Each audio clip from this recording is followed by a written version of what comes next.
We're on number 14 this afternoon.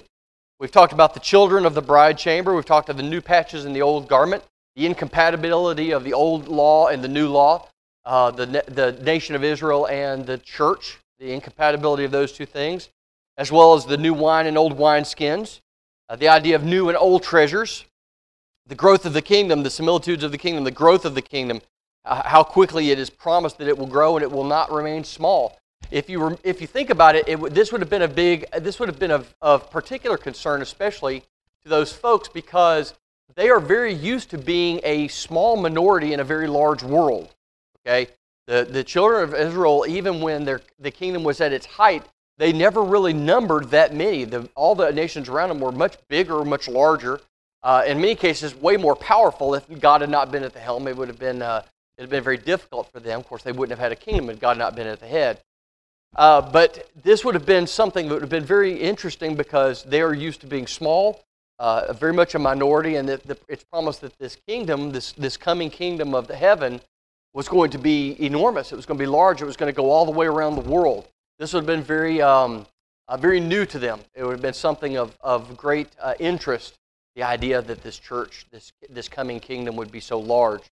The idea of the mustard seed, how it would grow. What about the leaven? The idea of the leaven, right? The hidden treasure, the pearl of great price. What does a man do when he finds a pearl of great price? He goes and sells all he has. Same as the treasure in the field. Absolutely. The dragnet, the idea of the throwing out of the nets and pulling those nets in, and that it would bring in everything, and then the sorting would begin.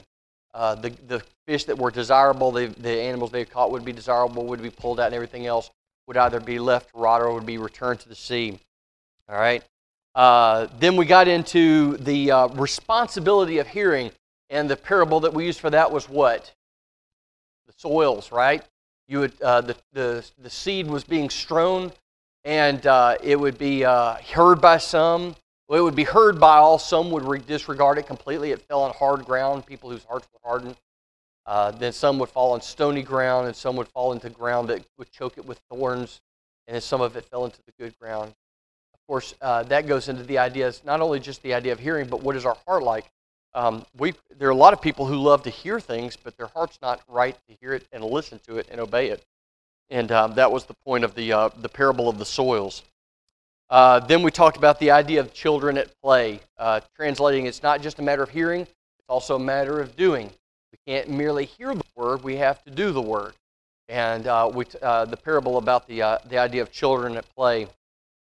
And then last week we talked about the wise and foolish builders, right? The old children's song, wise man built his house on a rock, foolish man built his house upon the sand. And the idea that when he heard the word was, of course, the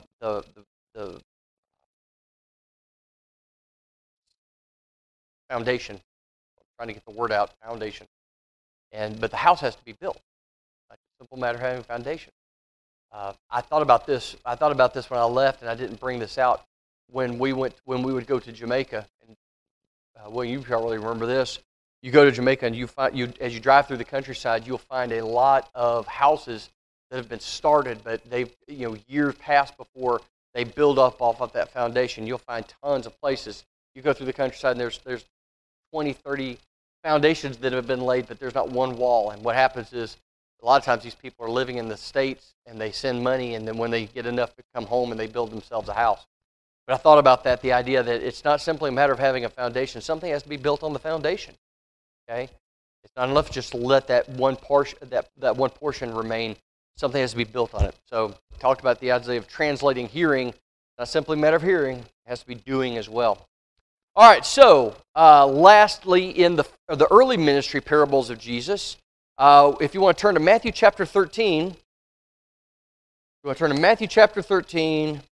verses 24 through 30.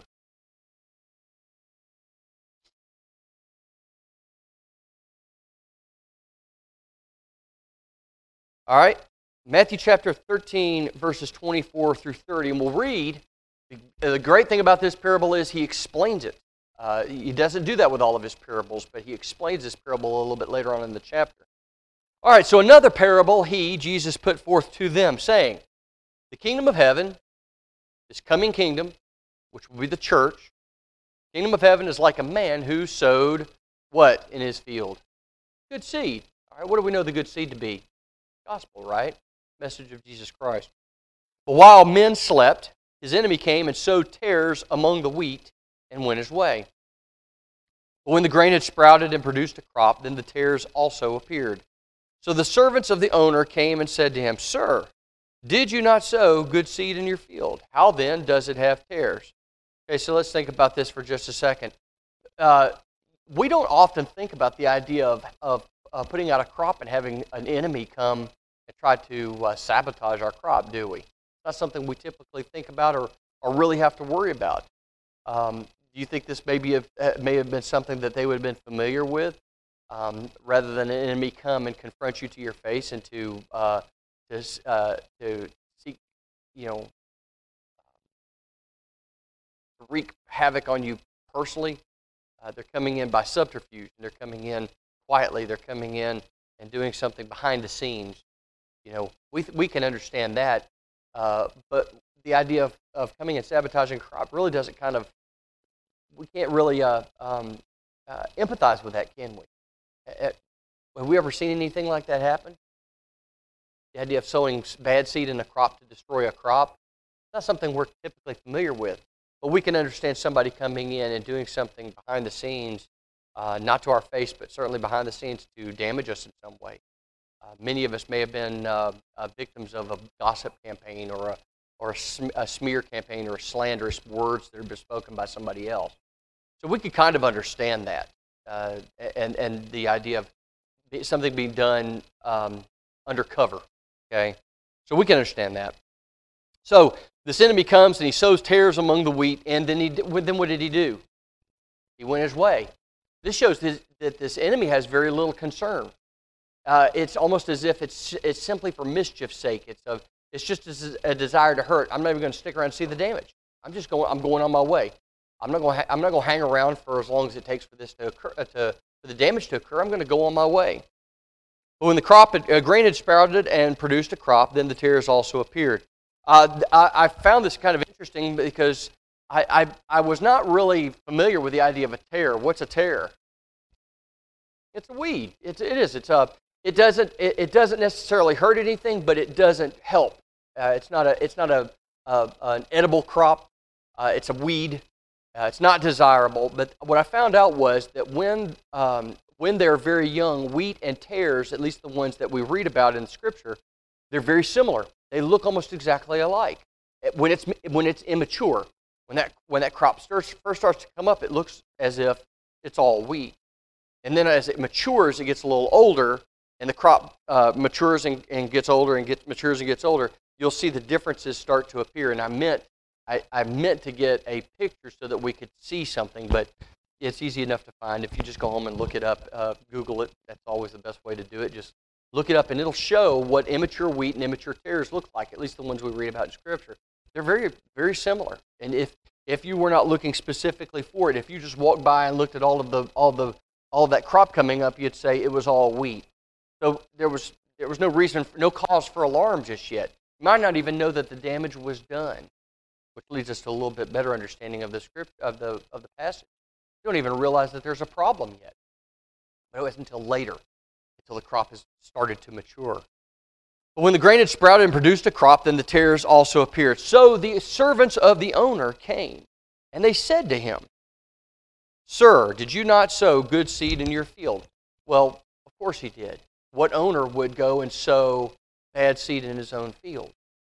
That would make no sense for an owner to do something like that. Why would he sabotage himself?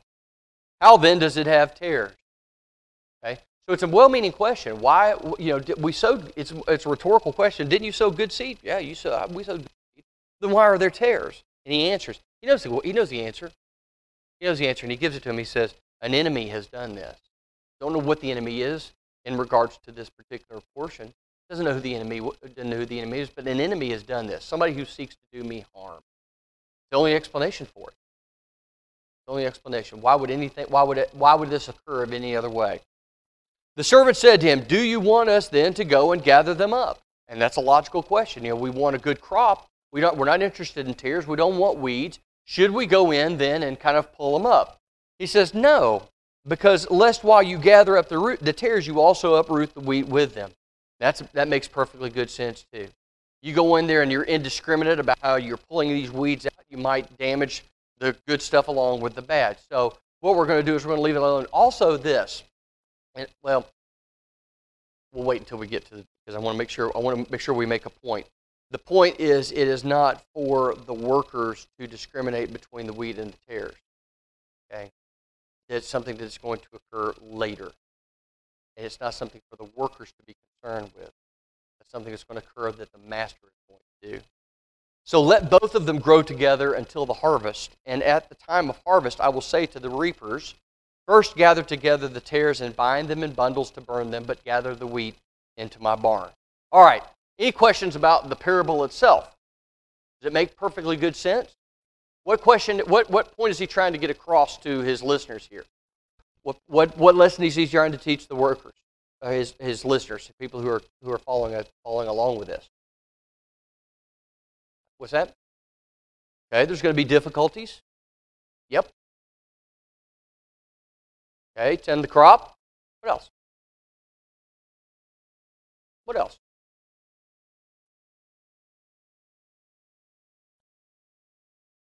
Okay, God will make that distinction, not us. Absolutely.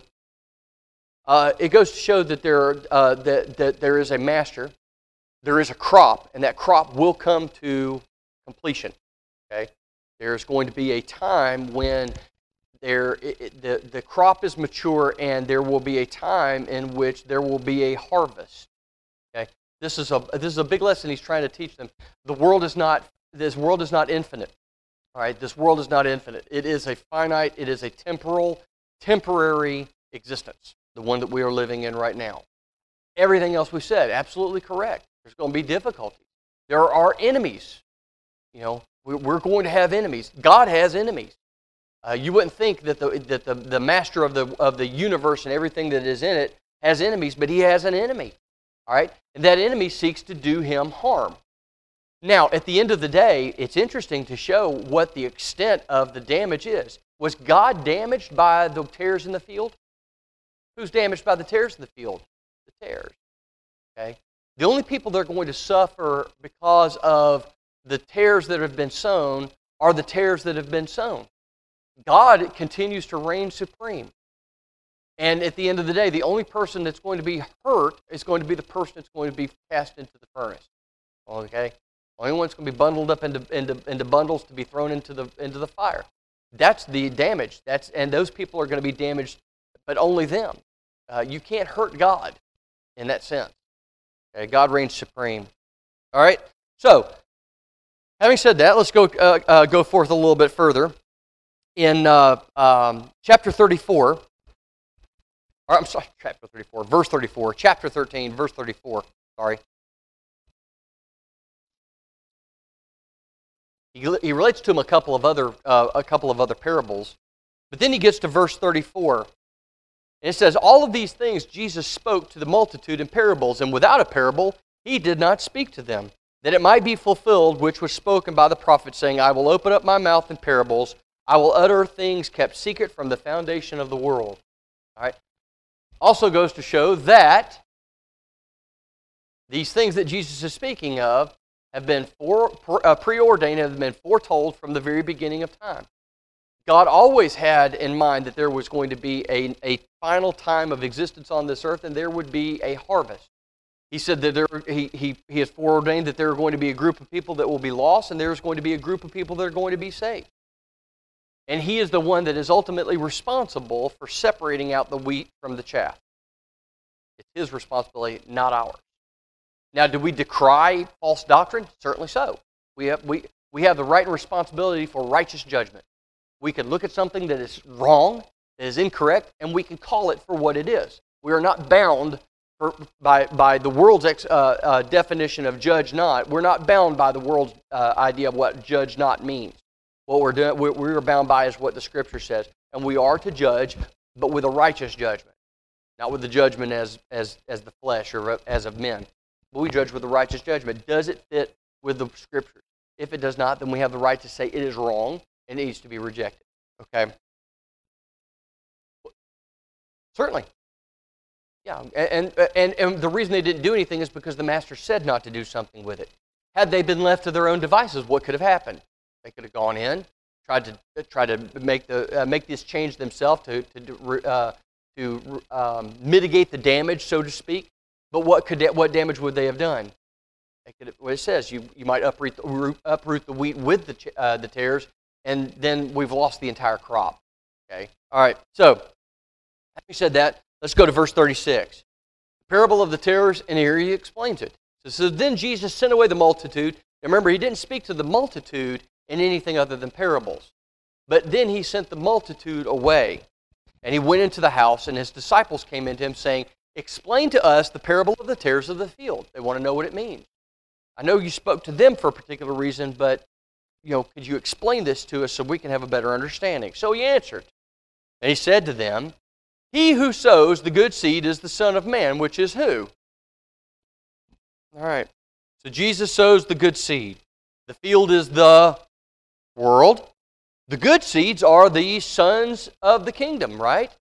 And that idea is that the seeds are sown, but until it is the church. It is those, much in the same way, the idea of the parable of the soils, that crop that begins to come up because it found good ground, right? It's nurtured, it's got good rain, it's got good soil, it comes up, it's been planted in the right soil. So here we have the seed as the idea of the sons of the kingdom, those who hear the word, who listen to it, who obey it, and come up as a good crop. All right. So the field is the world, the good seeds are the sons of the kingdom, but the tares are who? The sons of the wicked one. Remember what I said this morning about they're children of God and they're children of Satan, right? And remember what Jesus accused them of being. You said, "You're of your father the who?" Okay. So when it talks about this, we're not talking about some supernatural demon type of creature. We're talking about people whose father is the devil. They have decided to follow him. They have decided to embrace his idea about what they're supposed to do. They sin in his name. They commit evil deeds in his name. And that's who they have their allegiance to. That's their father is the devil. But we know that as sons of the kingdom, as sons of the sons of the kingdom, who do we follow? Jesus Christ. Okay. So here he's getting an idea. He's personifying these things. All right. But the tares are the sons of the wicked one. Now, interesting. They're both going to come up together. All right. Why? Well, because the field is the world. We are not separated from the wicked ones in this world. We live, we walk, we work, we study, we shop, we do all of the things that we do right alongside people who are, in the eyes of the Lord, wicked ones, whose father is the devil. Okay, so we're not promised some utopia somewhere where we as Christians are going to live and never have to worry about the cares of the world. We're going to live and work in all of these things right next to the folks who are sons of the evil one. All right. So a little bit more understanding about the parable, okay? And this would have made a whole lot of sense to the folks who were listening to this at the time. All right, so we have an idea about he's giving an explanation for each of the parts of the parable. Verse 39: the enemy who sowed them is who? The devil. Devil, also known as the adversary, enemy. The devil is the enemy of God, and those who follow him are his children. That's how God identifies them. That's how we identify them. And we can make that clear, but we have to do so in a loving way. Okay? All right. So the enemy who sowed them is the devil, the adversary. All right? The wicked one. All right. So here we go. The harvest is when? The end of the age. What age is this? Judgment Day, the Christian age. We are in the last days. Now, a lot of that conjures up a lot of things for a lot of people, but the last days are not yet to come. We are in the last days. There were 3 dispensations, right? 3 dispensations. We are in the last one. We are in the Christian age. There was the age of the patriarchs. There's the age of the law of Moses. Now we are in the last days of this age. And there's going to be a time when there will be a harvest. It cannot be escaped. It is going to happen. So the harvest is the end of the age. When this world comes to an end, it is not something that happens now. It is not something that's going to happen and there will be something else after this, as the millennialists believe and the tribulationists believe, the rapture folks and all those people who believe that, well, that we're going to do this and then there will be another golden age of life here on this earth. No, the harvest is the end of it all. This is it. When that harvest occurs, there is nothing more after this other than eternity, either in paradise or in heaven with God or in hell with the devil and his angels. That's it. All right. So we have the enemy who showed them as the devil. The harvest is the end of the age, and the reapers are the angels. So the reapers are going to be the ones who are going to bind and destroy. Same thing as, Jesus isn't coming back to destroy the world, is he? Jesus doesn't come back to destroy the world. Who's coming back to destroy the world? And the angels of God. He has foretold that the angels of the Lord will come back and destroy this world, as they have been commanded by God to do. Okay. All right. So now he's given a voice and he's given a name. He's given a personification to all of the things that are in this. He even gives a personification to the seeds of the field. All right. So let's look at this. Therefore, verse 40. Therefore, as the tares are gathered and burned in the fire, so it will be at the end of this age. All right. Well, how does that work? Well, he tells us in verse 41. The Son of Man, Jesus Christ, will send out his angels, and they will gather out of his kingdom all things that offend, and those who practice lawlessness, and will cast them into the furnace of fire. What does that sound like?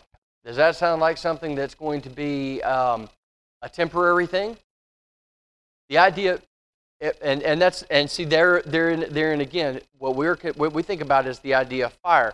If I go home and I light a little bonfire out in my backyard, and I burn a brush pile, what's going to end up happening?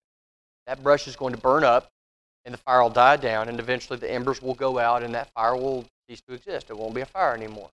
If I decide, well, I'm done for the day, I'm going to go ahead and kill that fire, I can spray some water on it. What's the difference between the fire that I'm going to light in the backyard and the fire that they're talking about right here, this idea of the furnace of fire? It's an unquenchable fire. It's an eternal fire. It never ends. Now, I've gone into a lot of discussion with a lot of folks, and there are folks who do not believe in the idea of literal fire. Okay? And to a certain extent, I understand that because when a fire is something that would be a physical thing. Okay, it consumes. It's ignited by a spark, and it has fuel and air, and it burns up, and it burns up, and it burns up, and it finally is done. It's burned up everything, and it goes out. The idea here of physical fire is something that I understand folks who do not believe in the idea of heat and fire in regards to punishment. I'm not going to debate that. I'm not going to debate that. The point is not whether it is an actual fire that consumes or a fire that does not consume. It doesn't mean if it's that kind of pain. What God tells us about hell is all we need to know. And that is this. It is a place of incredible pain and discomfort, and it is eternal. It does not matter if it is a physical fire. It doesn't matter if it's a spiritual fire. It doesn't matter if we're plunged into, as you see in the cartoons and in the movies, we're plunged into vats of boiling cauldrons of boiling liquid. It doesn't matter any of those things. The point is this. God is saying that there is a place of eternal punishment and torment, and we don't want to go there. That's it. With the idea of getting into a discussion about, well, it's a fire or it burns or it doesn't matter. God has said, I will send you to a place of eternal torment, and you will never escape. That's all we need to know. It doesn't really matter what kind of punishment it is or torment it is. It also says that it's going to be darkness, the idea of darkness. You won't be able to see. Well, we don't have eyes to see, so will it be a spiritual darkness or will it be a physical darkness? We don't know. What we know is this. We will be separated from God eternally. It will be a place of incredible discomfort, and it will be eternal. That's all we need to know. That's enough. If that doesn't scare you, it should. Let me tell you, it terrifies me. It terrifies me that there are people today who are going to, there are folks today that are going to die, and they're going to go to this place. That's happening right now. Somebody's dying right now, and they're going to this place. It happens every second of every day, of every month, of every year. And it's something that should make us fearful, but not paralyze us with fear. All right?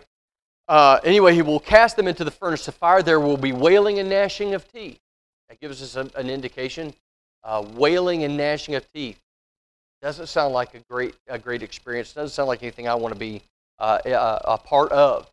So, this is what's going to happen to those who practice lawlessness, those who are sons of the devil, those who do his will rather than the will of his Father. They will be separated from God. There will be weeping, wailing, and gnashing of teeth. There will be a furnace of fire, whether figurative or literal.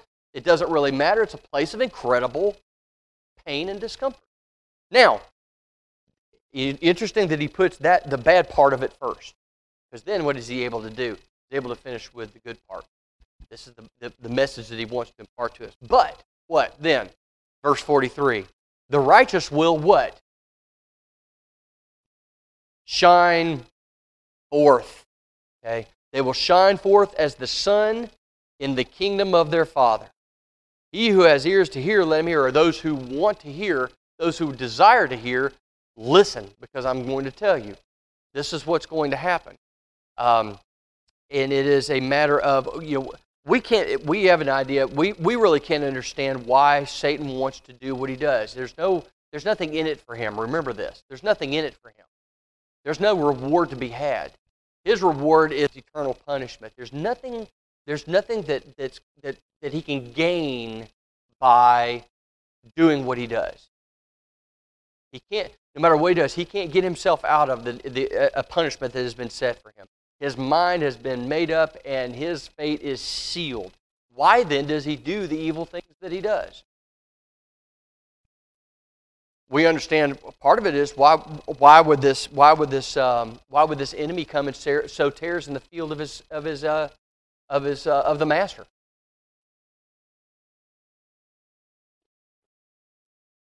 No. He wants to hurt. Okay, he does. He wants to hurt God. Whether it's in retribution for eternal punishment, I don't know. We're not given much insight into the mind of Satan, which is good. We don't want to delve into his mind. We know his actions, and we can get his nature by his actions. But this is part of it is the idea that he wants to hurt God. And by hurting God, how does he hurt God best? He hurts us. God loves us. He doesn't want anyone to see condemnation. He doesn't want anyone to perish spiritually. So what does he do? What does Satan do? He comes in and he tries to pull us away from God. When he pulls us away from God, it hurts God. It hurts God. God can mourn as much as we can mourn. He has that ability. He is upset when one of his children moves away from him, leaves him. He is upset when he sent his son to die on the cross to bring us to him, and the world rejects him. All right? God can be angered. He can be saddened. He can be sorrowful. He can be repentant. The idea he can change his mind. God has emotions much like we do. So why does evil exist in this world? Well, evil exists in opposition to God. That's the only explanation that we have. The only reason we know that evil exists in this world is in opposition to God. Okay? Evil comes from Satan, and Satan hates God.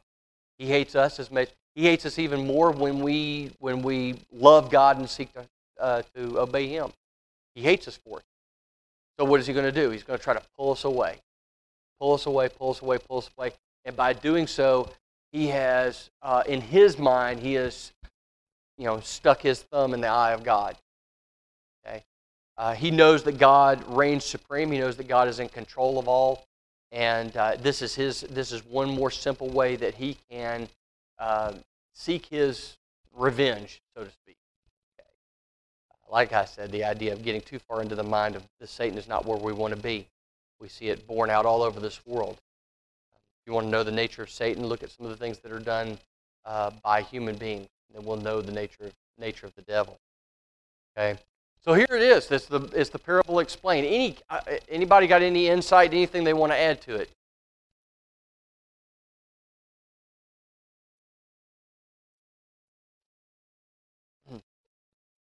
Mm-hmm.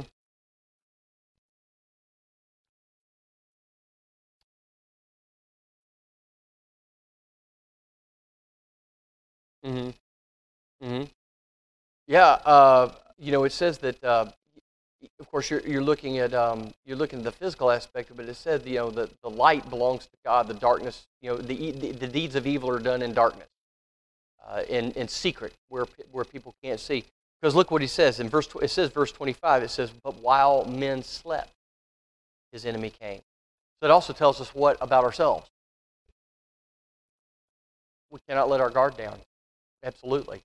I spoke I think it was last week, the idea of the watchtower. If we are on a watchtower as brothers and sisters in Christ, as Christians. We're on a watchtower, and it is our responsibility to just sound the alarm.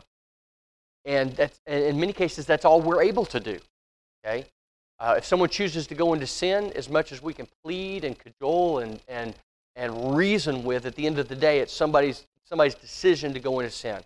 God doesn't lead people astray; Satan does. The devil does. But it's their decision. At the end of the day, it's their decision whether they're going to be obedient or whether they're going to be disobedient to God. But it says that, think about it, but while men slept, what if they'd had a man at the watchtower? What if there'd been a man at the watchtower? Would he have seen Satan come and sow those tares? Yeah, could have kept it. But it tells us what? We're not going to catch everything. We're not going to see everything. We're not going to be able to change a lot of stuff that happens. It's going to happen in spite of our best efforts, not because of it. We're going to do our best. But there are going to be churches that are going to backslide. There are going to be churches that are going to go into apostasy. There are going to be congregations that are going to completely go off the rails and begin to embrace man-made doctrine. And sometimes there's nothing we can do about it other than sound the alarm. Sometimes we don't even see it coming. It happens, and it's on us before we can even blink. But it doesn't change the fact that it will happen. And that's the idea. So many people question the idea of God and the existence of God mainly because of the presence of evil. But here he's saying, it doesn't matter. Evil's going to happen. And sometimes there's nothing we can do about it. Doesn't mean that God doesn't exist. It means he knows that it happens, but he's put this world into motion for a reason. And there's things that he's going to do and things that he will not do. But at the end of the age, all the books are going to be reconciled, aren't they? The books will be balanced out. The idea of balancing your checkbook, that's what's going to happen at the end of the age. Everybody's going to be repaid for their deeds, whether they're good or whether they're bad. We just can't sit there and wonder why evil is in the world, because it is. We just have to deal with it the very best we can.